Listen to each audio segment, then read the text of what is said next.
All right, so we're going to go ahead and get started. I think we pretty much have most of the people we're going to have for today.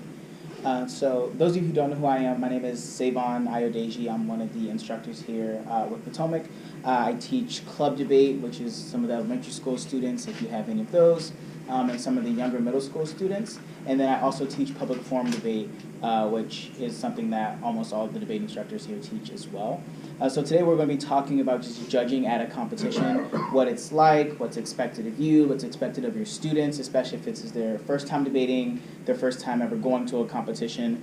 Just kind of giving you a quick overview of what it is that you'll be doing and things like that. But before we get into that, I did want to just start by saying thank you, because judging is something that, is not very easy all the time, and sometimes it can be very difficult, but more importantly, it helps the students out a lot. It helps it so that us as coaches, we can go around and actually help students instead of being in debates, judging those debates, which, to some degree is nice and helpful, but it doesn't really allow us to interact with the students as much as we can. So when you judge, think of it as taking us out of the room so we can actually work with the students and increase their competitive success, help them learn through their debate rounds and things like that. So it's a huge help. Also financially, because tournaments charge a lot of money to hire judges and things like that. So you are helping out the team tremendously by doing this. So thank you all for taking the time to come today and to volunteer as judges at these competitions. So with that said, I'm going to start with some background information. The first thing I want to just talk about is that almost every tournament is different in the way that the schedule runs and the number of rounds that you'll be judging, whether or not those rounds are divided into flights, which we'll talk about a little bit later. Every competition is different, and so Alyssa usually sends out emails that tell you a little bit more detail about the competition before it happens, and so just read those emails very closely, because some tournaments can have 6 rounds, some can have 4, some can have 8. It really depends. Some are 2-day competitions, some are 1-day competitions. It really depends on the competition itself, how the directors want to run that competition, and so the best way for you to stay informed on what that competition will ask of you is just to read the emails that we send out so that you know exactly what's going on. But there are a few things that will be pretty much the same no matter what competition you go to. The first being that all teams must debate all what we call preliminary rounds. And preliminary rounds are essentially a preset number of debates. It can be 4, it can be 6, it can be 8. It really just depends on the competition. But however many preliminary rounds they are, the student must debate all of them. Even if they're losing, even if they lose the first 3, they still have to finish the next 3 if there's 6. They have to complete all of those, and you as a judge are required to judge all of those debates. Now, sometimes it's done by a system called Tab Room. There's also another system called SpeechWire. None of those terms really need to mean much to you right now, but what is important is that sometimes you will see that maybe a judge gets a round off. That is not because Tab Room decided to give that person a round off or anything like that. The system randomizes it, and sometimes you'll have to judge all 6, sometimes you'll judge 2, sometimes you'll judge 5. It really just depends on how the system organizes it, but be prepared to judge every single debate while you're there, because that could potentially happen, and we want all the judges to be prepared for that to happen. Things that cannot happen is we cannot go to Tab Room and ask them to get a round off or anything like that, because their main focus is running the tournament smoothly for the kids. That's their main job. That's the whole reason they're there, is to make sure that there's a smooth tournament where everyone's getting a fair amount of judges, fair judges in general, to make sure that it can, run and the students are happy with the competitive success that they're having, or learning from the experiences that they're having. That can only happen if that room, that group of people who are running the competition, are focused on running the competition. So please do not, and I'm sure you've seen this in emails, please do not go to Tab and ask them if you can not judge this round, or if you can leave early, or things like that, because they will fine us when that happens. They'll probably say yes so that you get out of their hair, and then they fine us. So that does not help our program at all. So please be prepared to judge all of the debates. This is true for your students. Your students should be prepared to debate all of those debates. After the preliminary rounds are over, we have what's called elimination debates. You can kind of think of this, it's very applicable right now, you kind of think of this as March Madness, if any of you watch basketball, where you have your preliminary basketball games that create a tournament, and you get seeded in that tournament. That's elimination rounds for debate. You get ranked based on how well you did in preliminary rounds. Sometimes students don't do well enough to make it. Let's say out of a tournament of 100 teams, only 32 actually make it. Sometimes your student won't make it. However, you are still required to judge the next round after that. So the next round after the Potomac team has lost, you are still obligated to judge. Even if your student did not make it past, round 6, if Potomac debate is still debating, you as a judge, because you are judging for Potomac debate, not judging just for your student, you as a judge are still required to keep judging as long as the tab room requires you to judge. So I know you might say, it'd be nice if I could leave because my child's not debating anymore. That's a great opportunity for students to watch other debates that are happening. So they can learn from the debaters that are still debating. They can pick up some, tips, some tricks, learn how they approach the topic. So it's a great educational experience for them as well. So don't see it as like my students just sitting around doing nothing. They should be watching and taking notes on all these debates to learn from them. The next thing that is important for everyone to know is that if you are required to judge finals, please do so. Just like I kind of said earlier, if you're required to judge, if your name comes up on the list of people judging, please judge. Don't leave early. If there's a second flight to your debate, please stay, judge both flights, because when you leave, that holds up the entire competition.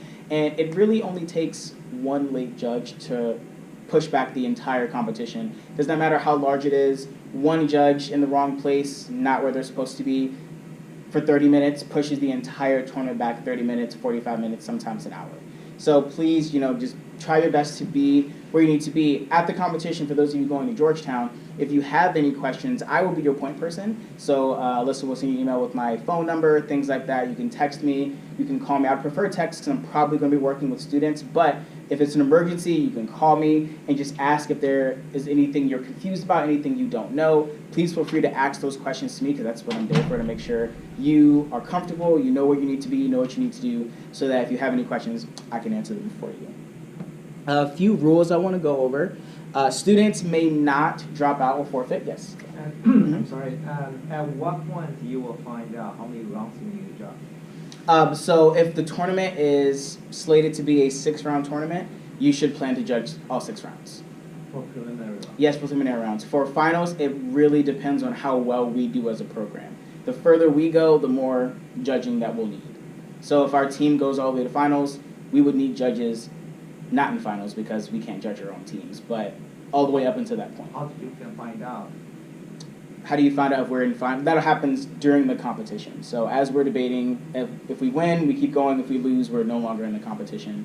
And so you just judge the next round, and then that's that. But we're going to talk about a website that I'll get you all, used to and set up on if you haven't set up an account already, that all that information will be released on. Okay, thanks. Great. So some of the things we're going to talk about are, like I said, team rules. Students cannot drop out or forfeit their debates. Sometimes a student might not want to debate. Maybe they've lost 4 out of 6 debates and they're just feeling like they don't want to continue. They still have to debate, because even if you make it to elimination rounds or not, you're still learning from each and every debate that you have.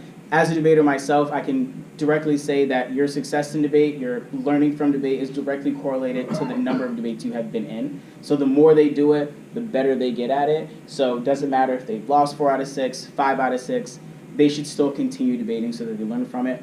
And they also can't forfeit. That makes the tournament very hard to run if students are forfeiting left and right because they don't want to debate anymore. So please, if your student feels that way, direct them to a coach. We're great at encouraging them to keep going. You can encourage them yourself as well if you want to tell them, hey, it's okay, keep it up, try to win these next 2, see what happens, learn from the judges. Any of those things, any of that encouraging information, because I know it can be hard. My first 3 competitions, I didn't win a single debate round. It can be very hard, but push them through it. Let them know that this is one competition out of the 50, 100 you could possibly do in your life. You'll forget it by the time in 2 or 3 years. So help them push through. Help them understand that they can't back out of it. They got to finish their commitment. We do expect all students to compete in every prelim. Obviously, we understand if they get sick, if they just can't debate anymore because they woke up and they're just not feeling well. Those are things that we obviously have to make exceptions for, and we understand. But if that is not the case, also keep in mind that most of the debate formats that we do are partnership formats. So if your student drops out, they're leaving a partner to debate the rest of the competition by themselves, which is possible, not easy, and definitely not easy if it's on last-minute notice. So we ask as a team that is not something we want to do to any debater. You would not like for your student to be in that situation, and so we ask that we just never put another student in that situation. One thing that we want to talk about as well is, your students should get to their rounds on time, as well as you as judges. So, like I said, I'm going to introduce you to a website a little bit later today that tells you where you need to go, the room that you're going to be in, what teams you're going to have in that room, the number of debates you're going to be judging in that specific room for that round, all of that. Once that information comes out, we ask that you start heading to those debates, because the debate cannot start without you as a judge. So if you aren't there, the debate's not happening, the tournament's now being delayed. So please, as soon as it comes out, start heading there. If you have questions on where it is, most competitions give you maps to let you know where everything is, so you can just follow the map. You can also ask any of the coaches. We'll be happy to tell you where you need to go. Any of those things, you can text me, call me if you have questions where the buildings are. Georgetown is a pretty straightforward competition. The buildings are relatively close to one another, so if you're going to that one, you kind of lucked out, so that was really good. Harvard was very spread out, so that one was one of the more difficult ones to figure out where you were going. So for Georgetown, you lucked out. The buildings are very close together, so please try to get there as soon as you can, because again, the debates don't start without you. What might happen in your debates is that you might have what we call a flighted debate, which most competitions run this way. When you have a round encompasses 2 debates, not just one. It encompasses flight 1 and flight 2, or flight A or flight B, whatever the tournament decides to call it. And those are 2 separate debates that are going to happen with 2 separate teams. So you'll judge your first flight. After you finish judging that flight, do not leave the room. Your second flight will come in after them, and they'll start their debate in the same room. So you would sit in that same room and judge 2 debates in the first round.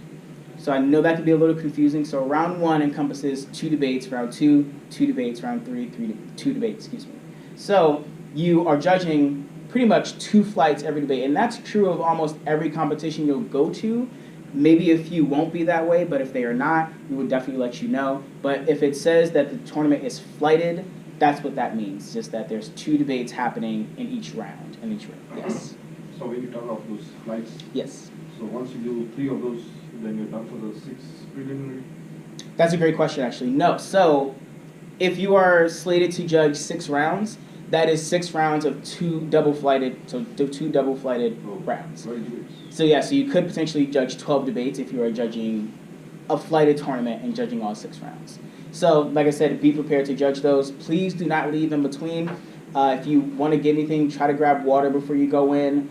If the tournament allows you to eat in the rooms, grab some snacks or anything, because we want to keep things moving as quickly as possible so we can all go home as quickly as possible, and that only happens if we're moving smoothly. So after your first round leaves, the second round, the kids know to come in, so they'll immediately come in. Or if they don't, you can just pop your head out and say, like, whoever's in this room, please come in, and they'll come in and do their second debate right after that.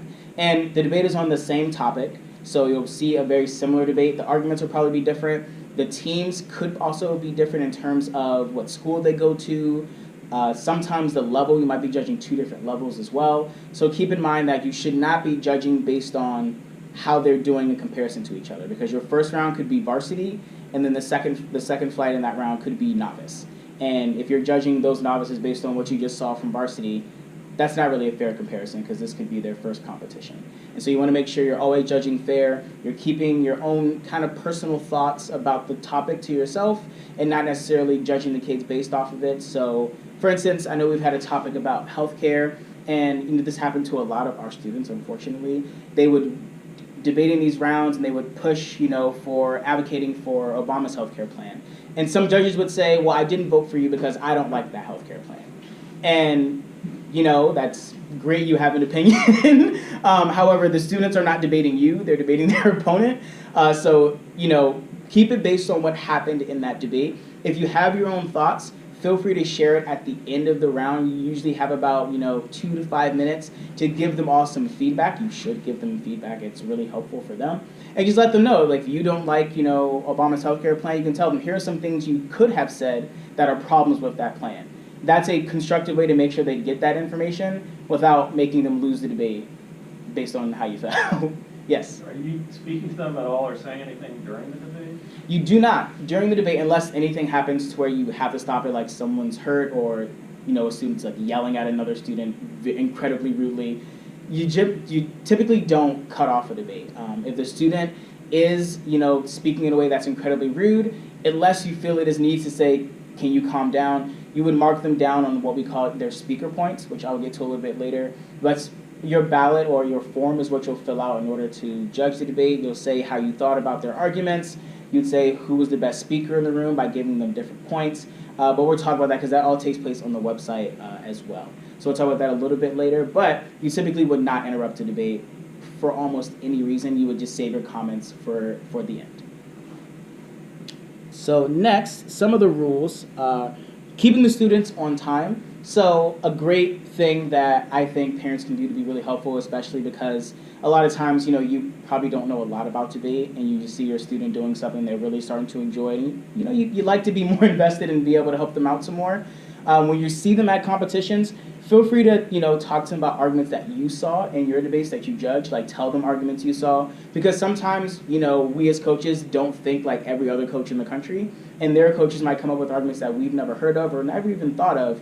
And now you can give your student kind of a update on an argument that they could say themselves, argument that they might have to debate against. And then they can bring it to us and we can help coach them to answer those arguments or to use those arguments effectively. So you help in what we call scouting a tournament, which is learning the arguments that other teams are reading so that we can be better prepared to debate them when we do eventually go against those teams. And so that's a way that you as a judge and as a parent can help the entire team be successful is by giving us intelligence on what the other teams are doing. It's kind of like a little spy game. At least we tell the kids it's like a little spy game on each other so that they think it's a little bit more fun. Some things that you'll be required to do in the actual debate. Number one is keep the timing of the debate. For public forum debate, we're going to go over the time limits of that in a little bit so you can learn what's supposed to be happening when, what times they're going on. But I would suggest making sure your phone is fully charged so that you can keep a running time of the debate. So timing their speeches, timing their preparation time, and timing their cross-examination or questioning time. Now, I'm a lazy judge, so when I walk in the room, the first thing I say is you all have to time yourselves.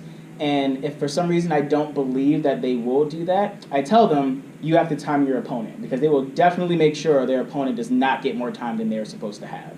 So that is a great way so that you don't have to keep track of time and they will definitely keep track of their opponent's time for them. So feel free to tell them that when they walk in, but it's always nice to have a secondary timer yourself just in case someone forgets to start the timer, which happens all the time. I did college debate, one of my last debates, my senior year in college, so all of us, very older debaters, we've been debating probably for 5-6 years at that point.